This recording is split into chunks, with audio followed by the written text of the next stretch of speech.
Bapak Ibu yang terkasih di dalam Tuhan Yesus Kristus, pada pagi hari ini kita kembali lagi bertemu di dalam satu persekutuan kudus bersama-sama dengan keluarga.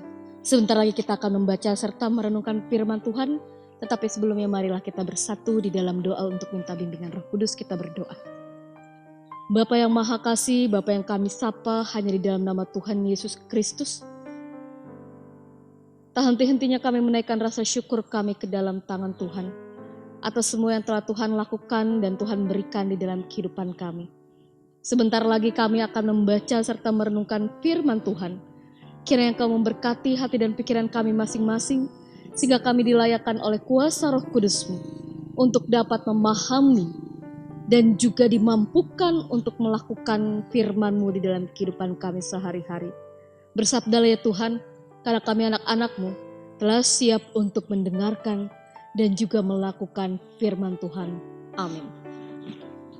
Bapak Ibu terkasih, kita akan membaca firman Tuhan yang terambil dari Keluaran pasal yang ke-7 ayatnya yang ke-7 sampai dengan ke-13. Ya, Keluaran 7 ayat 7 sampai dengan ke-13 yang menyatakan, adapun Musa 80 tahun umurnya dan Harun 83 tahun ketika mereka berbicara kepada Firaun. Dan Tuhan berfirman kepada Musa dan Harun, apabila Firaun berkata kepada kamu, tunjukkanlah suatu mujizat, maka haruslah kau katakan kepada Harun, ambillah tongkatmu dan lemparkanlah itu di depan Firaun, maka tongkat itu akan menjadi ular. Musa dan Harun pergi menghadap Firaun, lalu mereka berbuat seperti yang diperintahkan Tuhan. Harun melemparkan tongkatnya di depan Firaun dan para pegawainya, maka tongkat itu menjadi ular. Kemudian Firaun memanggil orang-orang berilmu dan ahli-ahli sihir, dan mereka pun ahli-ahli Mesir itu membuat yang demikian juga dengan ilmu mantra mereka. Masing-masing mereka melemparkan tongkatnya, dan tongkat-tongkat itu menjadi ular. Tetapi tongkat Harun menelan tongkat-tongkat mereka. Tetapi hati Firaun berkeras sehingga tidak mau mendengarkan mereka keduanya seperti yang telah difirmankan Tuhan. Demikianlah pembacaan firman Tuhan. Berbahagialah bagi kita yang membaca, merenungkan dan juga melakukan firman-Nya. Haleluya. Haleluya. Haleluya. Haleluya. Bapak Ibu yang terkasih di dalam Tuhan Yesus Kristus, saya yakin bahwa Bapak Ibu sekalian dan kita semua dalam keadaan yang sehat dan baik-baik saja. Bapak Ibu yang terkasih, terkadang di dalam setiap hidup kita, kesibukan dan aktivitas kita masing-masing kadang-kadang membuat kita lupa terhadap Tuhan. Kadang-kadang sering menghalangi diri kita untuk melihat bahwa dari hal yang kelihatan kecil dan sederhana, ternyata Tuhan bekerja dengan caranya yang ajaib. Seperti nafas kehidupan. Nafas yang terus-menerus kita peroleh di dalam kehidupan kita. Terlihat kecil bukan? Tetapi besar artinya buat kita. Baik itu saya dan Bapak Ibu sekalian.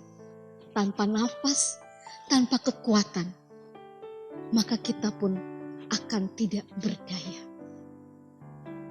Bapak Ibu yang terkasih di dalam Tuhan Yesus Kristus, ketika kita berbicara mengenai mujizat, kadang-kadang kita selalu melihat hal yang besar saja. Bahwa ketika Yesus contohnya membangkitkan orang mati, ketika mungkin kita yang tadinya sakit menjadi sembuh. Tapi hal yang terkecil yaitu yang tadi saya katakan, melalui nafas kita. Kita sering lupa, itu adalah mujizat terbesar yang diberikan Yesus kepada kita. Tanpa pertolongannya, kita mungkin tidak akan bisa bernafas. Tanpa Dia, kita tidak akan mampu untuk menjalani setiap aktivitas kita dengan baik. Bapak Ibu yang terkasih di dalam Tuhan Yesus Kristus, bacaan kita pada pagi hari ini mau memperlihatkan bagaimana Tuhan bekerja dengan caranya yang ajaib, yang tidak bisa terpikirkan dan terjangkau oleh akal dan pikiran kita sebagai anak-anak Tuhan. Sebagaimana yang diketahui, Israel pada saat itu sedang mengalami kondisi yang sangat terbatas, di mana mereka harus mengalami penindasan, harus mengalami eksploitasi yang dilakukan oleh bangsa Mesir terhadap mereka. Mengalami situasi yang seperti itu, yang amat berat, mereka mengeluh, mereka berteriak minta tolong.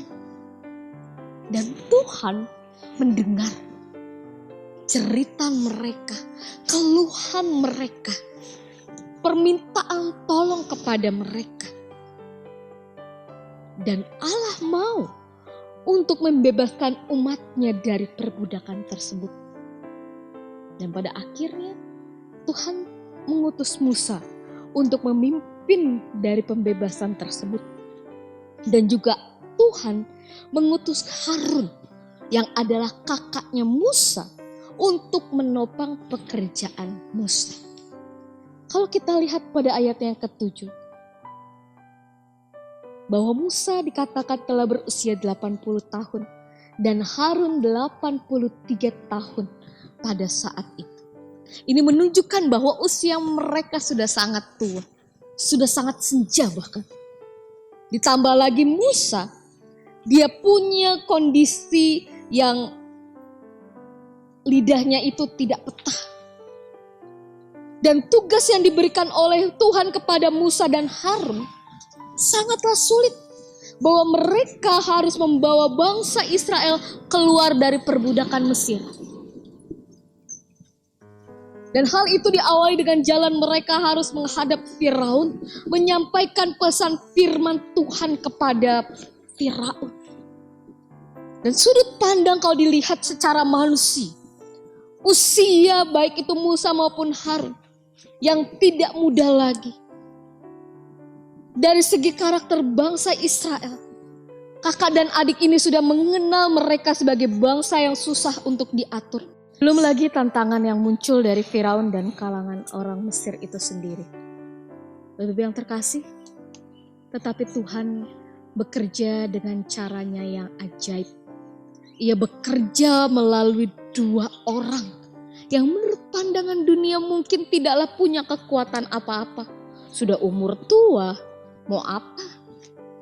Tapi disitulah keajaiban cara Tuhan bekerja. Ia menggunakan hal yang sangat kecil, tapi terlihat dan membuat sangat besar. Musa dan Harun yang mungkin oleh Firaun dipandang sebelah mata. Karena apa? Digunakan Tuhan untuk membebaskan Israel dari cengkraman sebuah bangsa yang punya kekuatan dan sangat besar. Tapi Tuhan bekerja melalui caranya yang ajaib.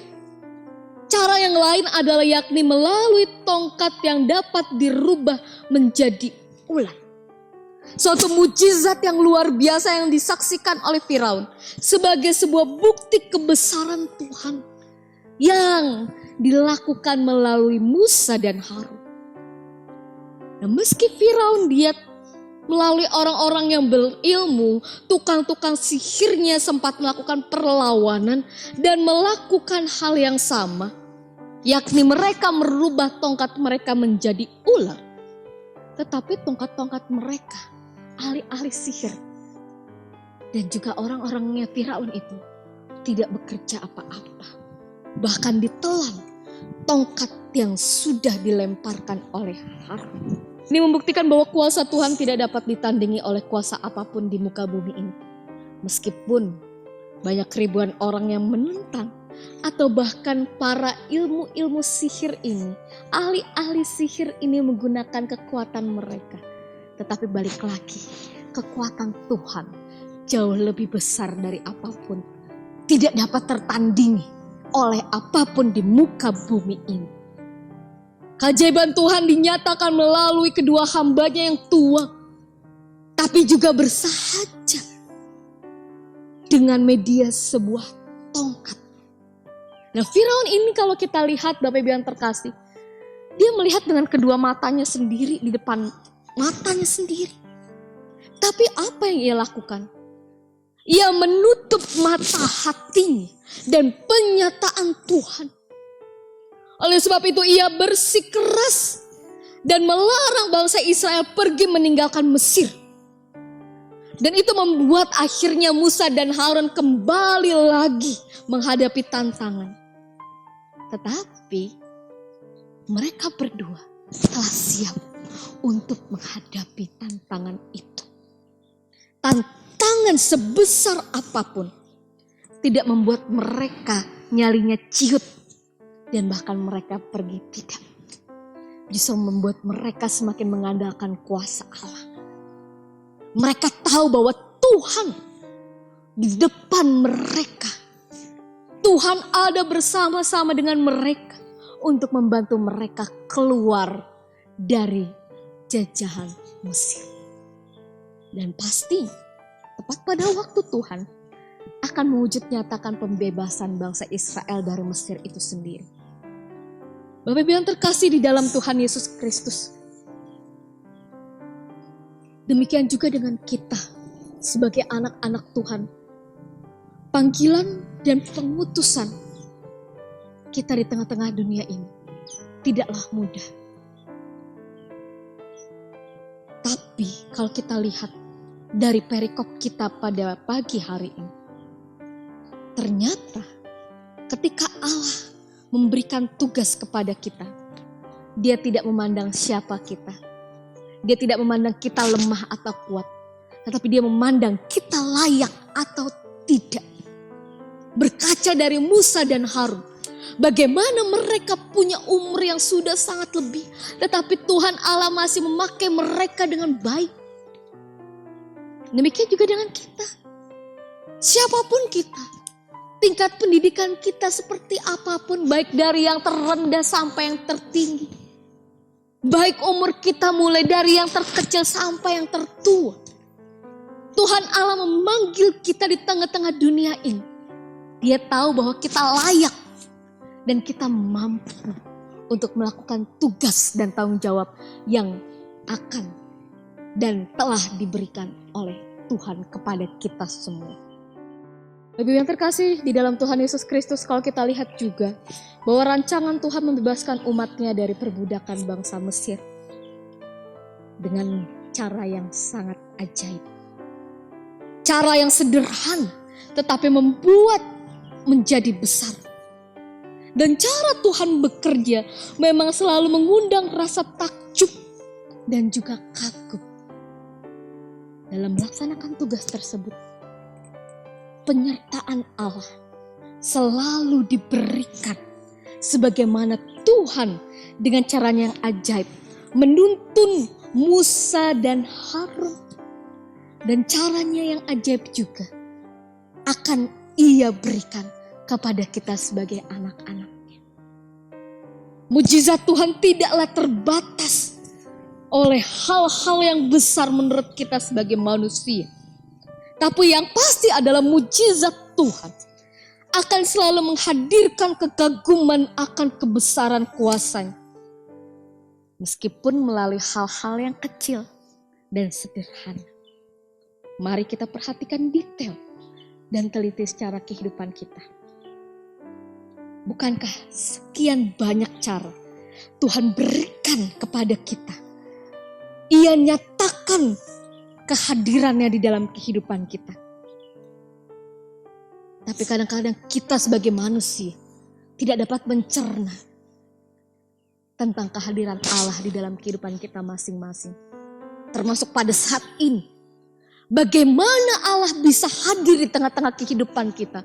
Menolong kita semua. Tetapi kita terkena bencana. Bencana virus COVID-19 yang membuat semua orang merana. Membuat semua orang ketakutan. Membuat semua orang menjadi khawatir.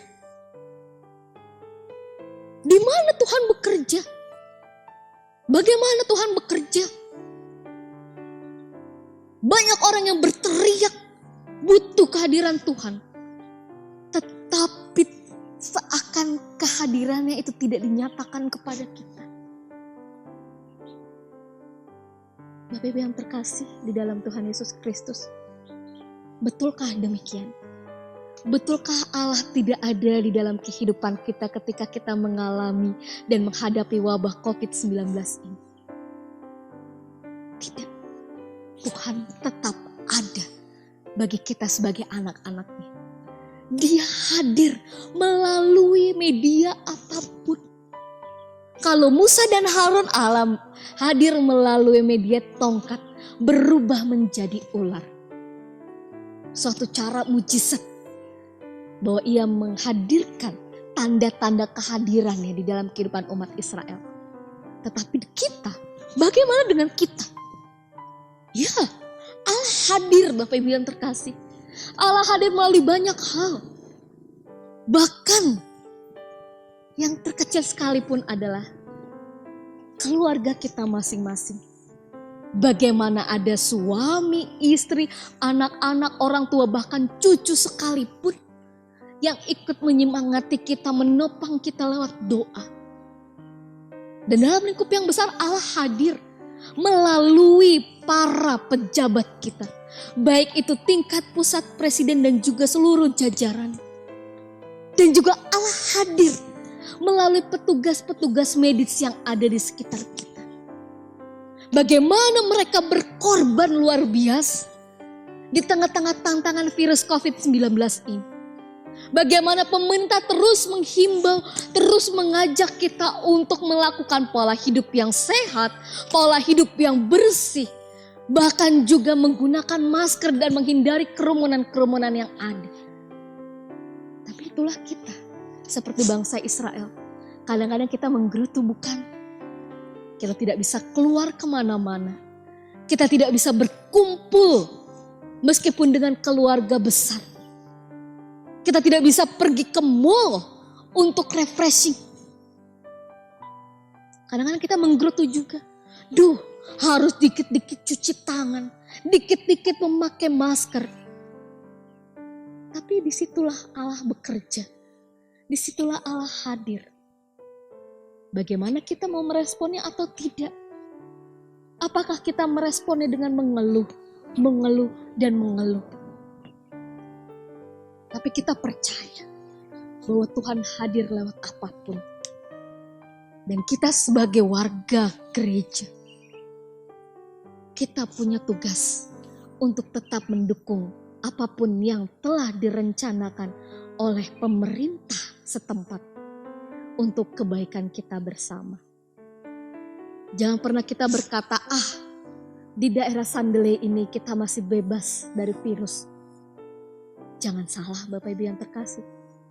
Ketika kita lengah, bisa saja virus itu masuk di dalam diri kita.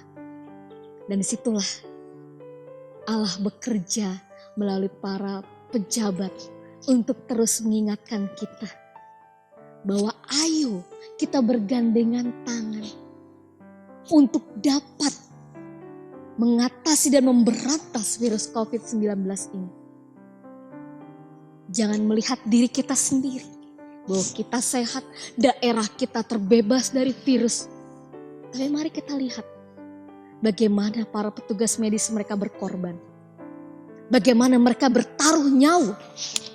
Untuk siapa? Untuk kepentingan kita bersama. Mereka rela mengorbankan nyawa mereka demi kita. Nah, kita mau tidak untuk bekerja sama dengan mereka untuk memberantas virus ini. Minimal dari diri kita sendiri. Karena apa? Ku mulai dari diri sendiri untuk melakukan yang terbaik. Biarpun kecil dan sederhana, Tuhan dapat membuat jadi besar. Kita ingat lagu itu. Ya, bahwa Tuhan membuat segala sesuatu menjadi besar. Jika kita mulai dari diri sendiri, jika kita mulai dari keluarga kita masing-masing. Bapak Ibu yang terkasih di dalam Tuhan Yesus Kristus, marilah kita bersama-sama untuk mewujud nyatakan tugas dan panggilan kita di dalam hidup kita masing-masing. Satu hal, bahwa kehendak Tuhan untuk membebaskan umat Israel dari penjajahan Mesir, itu berarti Allah peduli terhadap mereka. Dan itu juga yang akan kita alami nantinya. Allah akan membebaskan kita dari setiap tantangan kita. Allah akan membebaskan kita dari virus-virus COVID-19 ini. Karena apa? Karena Allah mengasihi kita. Kapan waktunya? Dan kini kita diajak untuk menjalani kehidupan yang memiliki keyakinan iman kita masing-masing. Bahwa Allah selalu peduli. Allah mau berkarya di dalam kehidupan kita. Ia sanggup mengangkat beban kehidupan kita. Ia sanggup menyembuhkan penyakit kita. Ia sanggup memberikan hari depan yang indah. Yang terutama adalah Allah sanggup membebaskan kita dari belenggu dosa. Dan juga menganugerahkan kita keselamatan dan hidup yang kekal. Amin. Bapak Ibu yang terkasih, bersama dengan semua orang di segala waktu dan tempat, marilah kita berdiri untuk mengikrarkan pengakuan iman rasuli kita, baiklah dengan hati dan mulut dan juga sikap yang sempurna.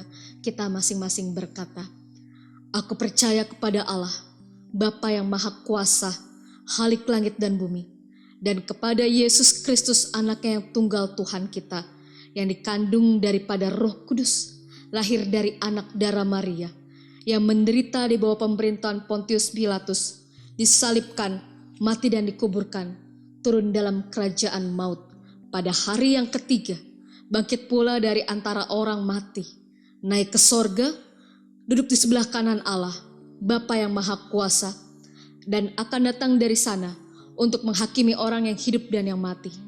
Aku percaya kepada Roh Kudus, gereja yang kudus dan am, persekutuan orang kudus, pengampunan dosa, kebangkitan daging, dan hidup yang kekal.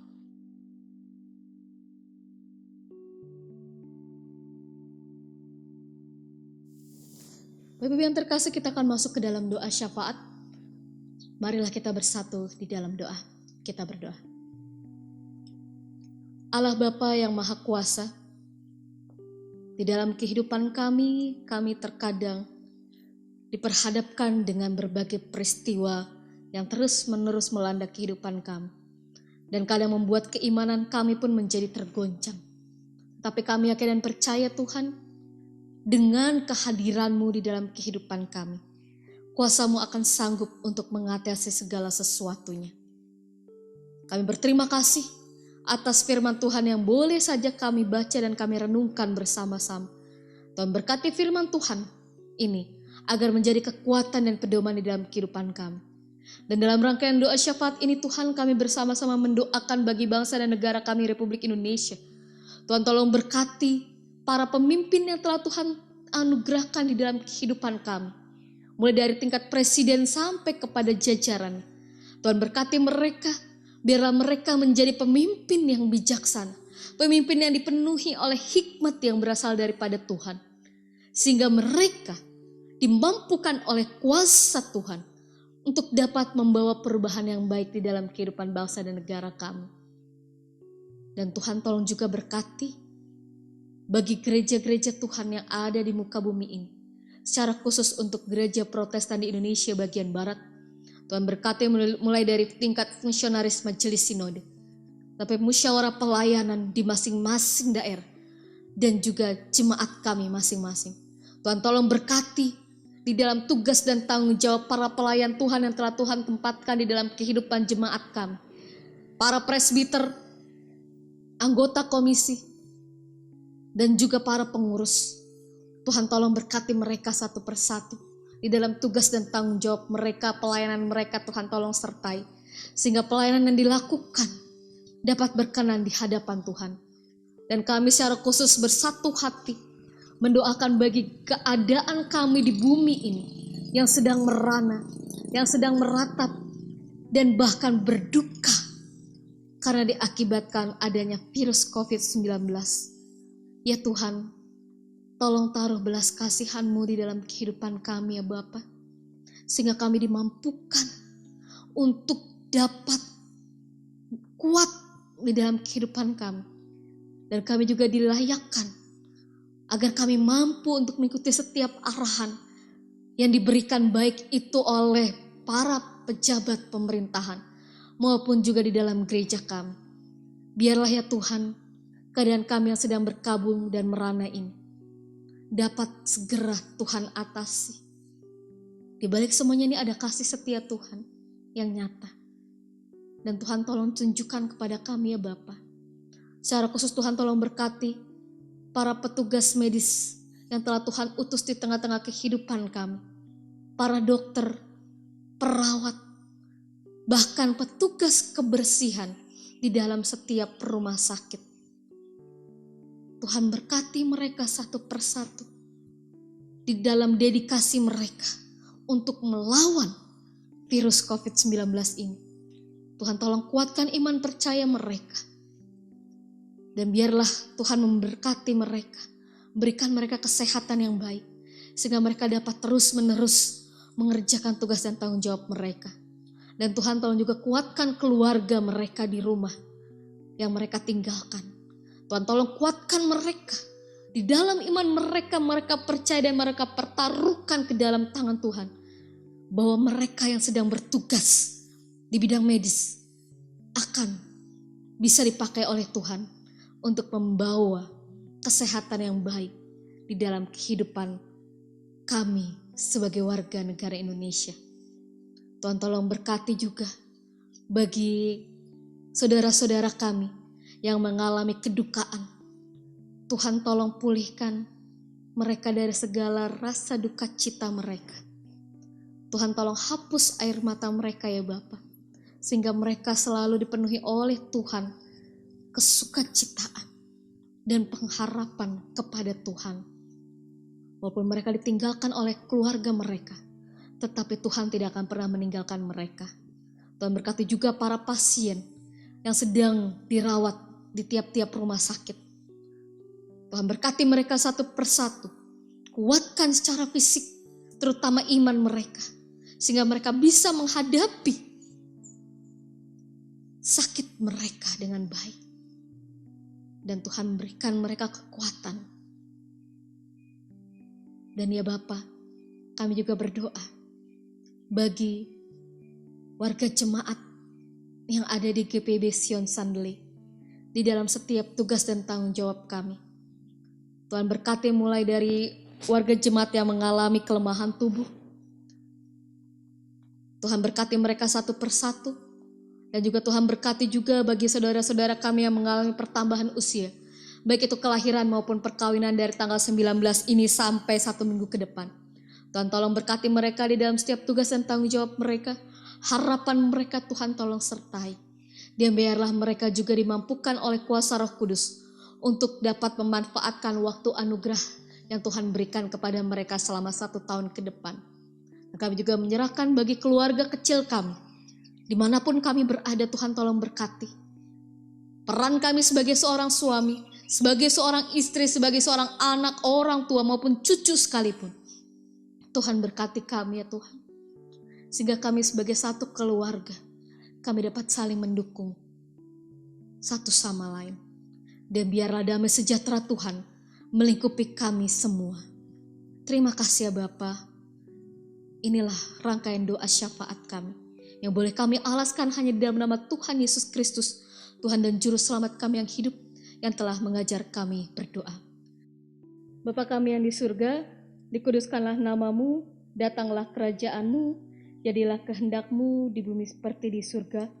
Berikanlah kami pada hari ini makanan kami secukupnya, dan ampunilah kami akan kesalahan kami, seperti kami juga mengampuni orang yang bersalah kepada kami.